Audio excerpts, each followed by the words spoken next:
Hello students, welcome to my class. আজি এই ভিডিওটোত 10.2 এক্সাৰসাইজৰ question number 9 টো সলভ কৰিম। ঠিক আছে, এটো ভেৰি ইম্পৰ্টেন্ট কোৱেশ্চন, এটো প্ৰায় আহিয়ে থাকে। কোৱেশ্চন নম্বৰ 9 এতিয়া কোৱেশ্চনটো আমি চাইছো। চিত্ৰ 10.13 10.13 এটো হিটু পেজত আছে। ও কেন্দ্ৰযুক্ত বৃত্তৰ xy আৰু x ডেশ y ডেশ দুডাল সমান্তৰাল স্পৰ্শক আৰু স্পৰ্শ বিন্দু C ত আন এডাল স্পৰ্শক AB এ XY ক A আৰু X ডেশ Y ডেশক B বিন্দুত কাটে। প্ৰমাণ কৰা যে AOB = 90 ডিগ্ৰী। ঠিক আছে, এই চিত্ৰটো একেলগে আঁকি লৈ পেলাই আমি সমাধান কৰিম, তাতে আমি বুজি লম। ঠিক আছে,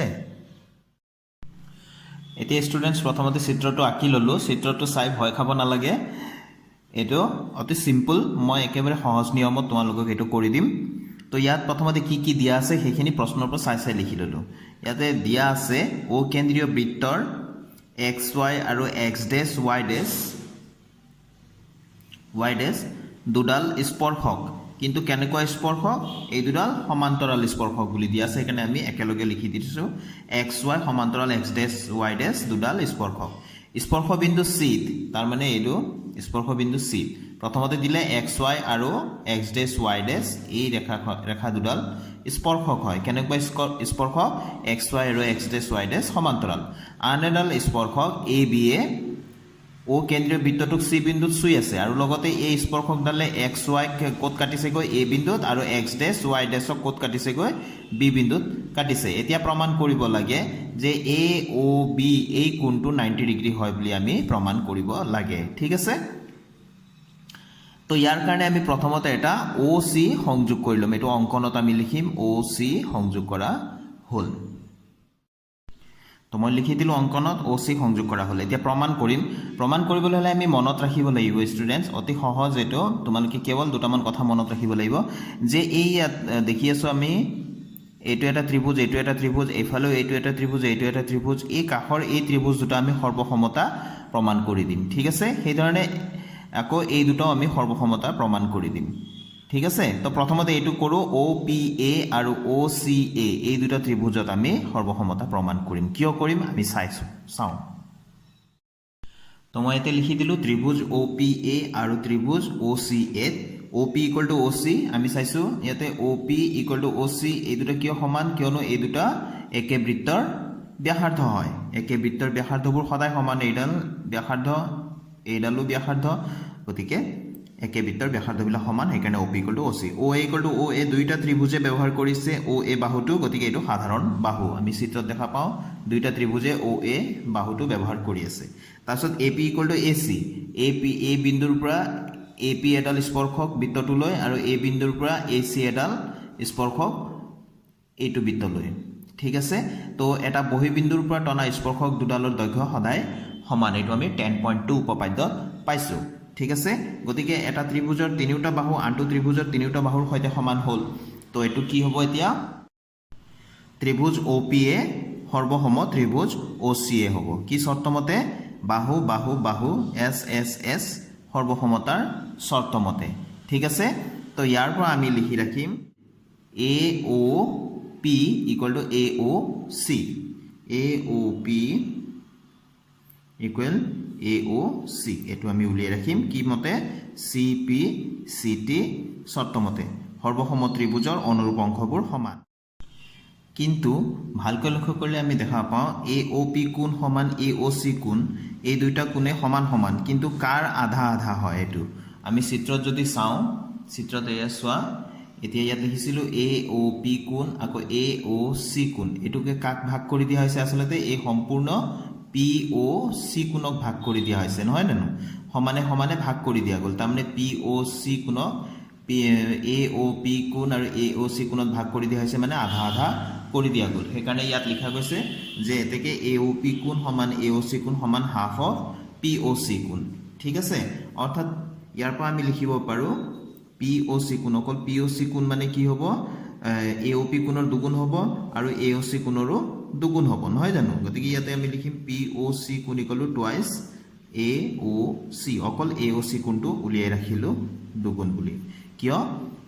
আমাক কি লাগে এ ও বি কোণটো লাগে নহয় জানো এ ও বি কোণটো আমি 90 ডিগ্ৰী বুলি প্ৰমাণ কৰিব লাগে গতিকে এ ও বি কোণত কি আছে চোৱাচোন এফালে এ ও সি কোণ আছে এফালে বি ও সি কোণ আছে গতিকে আমি এ ও সি কোণটো ইয়াতে বনাই ৰাখিলো এ পি ও সি কোণ সমান কি এইটো ইফালে আনিলে টুৱাইস এ ও সি কোণ ঠিক আছে তো একেদৰে আমি এইটো এতিয়া প্ৰমাণ কৰিম তো ইয়াত লিখি দিছো মই এতিয়া একেদৰে দেখাব পাৰি যে ও কিউ বি কোণ সমান ও কিউ বি ত্ৰিভুজ সৰ্বসম ও সি বি ত্ৰিভুজ আমি চিত্ৰত চাওঁ আগতে আমি দেখুৱালো এই দুটা ত্ৰিভুজ সৰ্বসম বুলি দেখুৱালে এতিয়া এই দুটা ত্ৰিভুজো আমি একেদৰে আমি কৰি থাকিব নালাগে আমি কেৱল একেদৰে বুলি দেখুৱালে হ'ল ও কিউ বি ত্ৰিভুজ আৰু ইফালে ও সি বি এই ত্ৰিভুজ এইটো ত্ৰিভুজ আৰু এইটো ত্ৰিভুজো আমি একেদৰে সৰ্বসম হয় বুলি আমি কৈ দিলে হ'ল আৰু ইয়াৰ পৰা আমি কম যে বি ও কিউ কোণ সমান বি ও সি কোণ এইটো কোণ আৰু এইটো কোণ অনুৰূপ কোণ হয় সেইবাবে চিপিচিটি মতে এই দুটা কোণ সৰ্বসম বুলি আমি কৈ দিম ঠিক আছে তো আমি ইয়াত লিখিম এতিয়া এতেকে বি ও কিউ কোণ সমান বি ও সি কোণ চিপিচিটি মতে এতিয়া এই দুটা কোণ কি আছিল আকৌ দুইটা কোণে আকৌ কাৰ আধা হয় কিউ ও সি কোণৰ আধা নহয় জানো তো আমি ইয়াত লিখিম কিউ ও সি কোণৰ আধা হয় বুলি আমি ইয়াত লিখিম কিন্তু B O Q equal to B O C এইটো যেটো আমি উলিয়াই থলো এইটো কাৰ আধা হয় কিউ ও সি কোণৰ নহয় জানো অৰ্থাৎ ইয়াৰ পৰা আমি জানো কিউ ও সি কোণ equal two twice B O C কোণ টুৱাইস বি ও কিউ কোণ কিয় নললো এইটো আমাক নালাগে বি ও সি টোৱে আমাক প্ৰয়োজন হ'ব কাৰণ আমি এ ও বি কোণ 90 ডিগ্ৰী প্ৰমাণ কৰিবলৈ আমাক এইটো কোণ এ ও সি কোণ আৰু ইফালে বি ও সি এইটো কোণহে লাগে সেইকাৰণে এইটো কোণে আমি বনাই ৰাখিলো ঠিক আছে তো আমি লিখিলো ইয়াতে এতিয়া কিউ ও সি কোণ equal two twice B O C কোণ এইটো আমি নাম্বাৰ ওপৰটো 1 এইটো 2 বুলি দি থলো ঠিক আছে ওপৰটো মই 2 বুলি দি থৈছো ভুলতে এইটো হ'ব লাগে 1 আৰু এইটো 2 ঠিক আছে আকৌ যেহেতু P O Q কোণটো 180 degree P O Q কোণটো হয় এইটো পি ও কিউ এটা ৰেখাৰ যিকোনো এটা বিন্দুত সম্পূৰ্ণ কোণ ঠিক আছে আমি পি এফালে ইয়াত ও ইয়াত কিউ বুলি ধৰো সম্পূৰ্ণ কোণ ইয়াক লাগিলে 10 ভাগ কৰা যাওক যিমানে ভাগ কৰা যাওক গোটেইটা কোণ যোগ কৰিলে কিমান হ'ব 180 ডিগ্ৰীয়ে দিব ঠিক আছে তো আমি ইয়াতে কেইবাটাও ভাগ দেখি আছো আমি কেৱল লিখিম পি ও সি কোণ আকৌ কিউ ও সি কোণ এই দুটা যোগ এইটো কোণ আৰু এইটো কোণ যোগ কৰিলে কিমান পাম আমি 180 ডিগ্ৰী পাম মানে এইটো সম্পূৰ্ণ কোণটো আমি কিমান পাওঁ আসলতে 180 ডিগ্ৰী হয় এটা ৰেখাৰ ওপৰত থকা যিকোনো এফালে সম্পূৰ্ণ কোণৰ মান 180 ডিগ্ৰী হেতু আমি লিখিম ইয়াত পি ও কিউ কোণ equal to 180 degree P O Q কোণত আমি দুটা ডাঙৰ কোণটো লৈ লৈছো পি ও কিউ কোণ মানে কি লম আমি পি ও সি কোণ প্লাস এটা ললো আমি কিউ ও সি কোণ equal to 180 degree P O C Q O C ভালকৈ চোৱা P O C Q O C P O C এফালে কিউ ও সি ঠিক আছে আমি সৰু কেটা লিখি নাথাকো আৰু আমি যেহেতু বনাই ৰাখিছো P O C Q O সি কি বনাই ৰাখিছো এতিয়া চাই লোৱা যে পি ও সি মানে আমি পি ও সি মানে 1 নম্বৰত আমি উলিয়াই ৰাখিছো পি ও সি কোণ মানে 1 নম্বৰ সমীকৰণত পি ও সি কোণ ইকুৱেল টু টুৱাইস এ ও সি বনাই ৰাখিছো আইফালে কিউ ও সি মানে কি উলিয়াই ৰাখিছো টুৱাইস বি ও সি কোণ গতিকে আমি ইয়াত লিখি দিব পাৰিম এতিয়া টুৱাইস এ ও সি প্লাস টুৱাইস বি ও সি ইকুৱেলস 180 পি ও সি মানে এইটো কিউ ও সি মানে এইটো আমি কোৰ পৰা লিখিলো আমি ইয়াত লিখি দিম 1 আৰু 2 ৰ পৰা কিমান সহজ দেখিছা একেবাৰে হৈয়ে গ'ল আৰু এটা 2 ইফালে এ ও সি প্লাস বি ও সি 2 টু কমন লৈ ললো 180 হয়নে